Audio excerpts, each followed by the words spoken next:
ទៅនៅស្រុកតលតែម្ដងនៅឃុំរវិញកំដងកែវវាជាផ្លូវបត់សម្រាប់ចុះចូលផ្លូវលេខ120ហ្នឹងហើយបាទ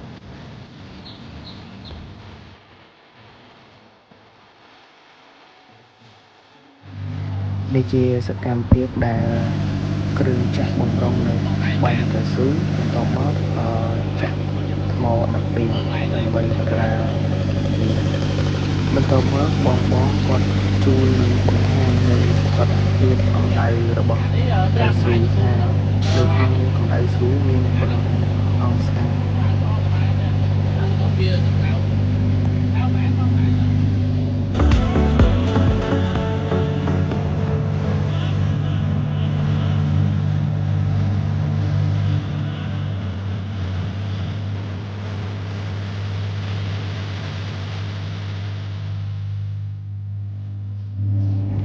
ចំណែកឯសកម្មភាពមួយនេះវិញគឺគេយកអេប៉ុងដើម្បីវាយនឹងថ្នល់តួថ្នល់ដើម្បីពេលដែលស្រោចកស៊ូមកកស៊ូហ្នឹងបាញ់លើអេប៉ុងហ្នឹងនេះដើម្បីយកអាអេប៉ុងហ្នឹងមកថ្លឹងវាដើម្បី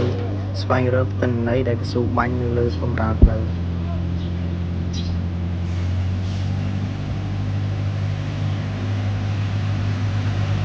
បាទនេះរថយន្តបានបាញ់ទៅស៊ូហ្នឹងបាញ់ទៅថ្នល់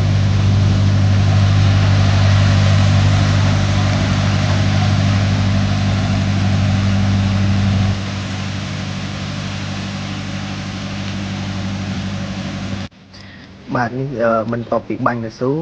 ដែលបាញ់ចំលើអេប៉ុងហ្នឹងគេយកអេប៉ុងហ្នឹងយកមកថ្លឹងវាដើម្បីរកទិន្នន័យដែលកស៊ូបាញ់លើផ្ទៃហ្នឹងបាទបន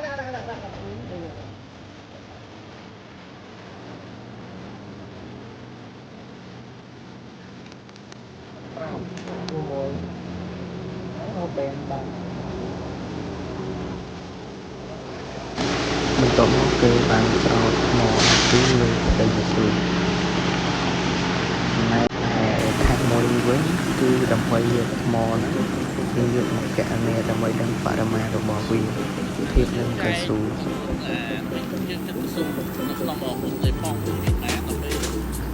នៃផងហើយទៅដើមអាហ្នឹងណាទៅ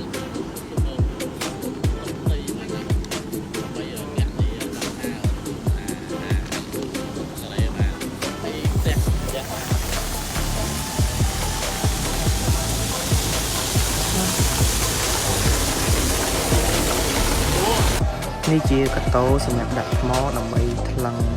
របស់ម៉ាស់វាមុននឹងយកថ្មមកថ្លឹងគឺត្រូវសេះទម្ងន់កាតូហ្នឹងមកសូនសិន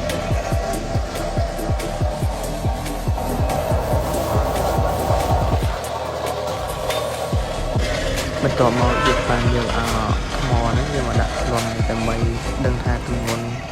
ទាំងអស់វិញហ្នឹងមានទម្ងន់ប្រមាណ